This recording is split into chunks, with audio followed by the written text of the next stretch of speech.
নমস্কার বন্ধুরা, আরও একটা লাঞ্চ থালি নিয়ে চলে এলাম আপনাদের সামনে।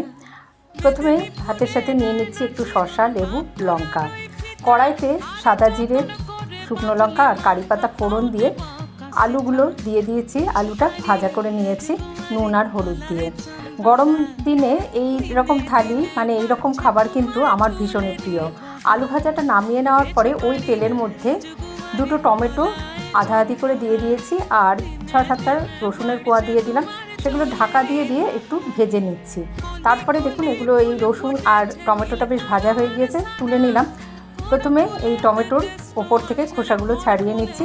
তারপরে ভালো করে রসুন আর টমেটোটা মেখে নিয়ে তাতে সামান্য একটু নুন, কাঁচা লঙ্কা, পেঁয়াজ আর ধনেপাতা দিয়ে মেখে নিয়েছি।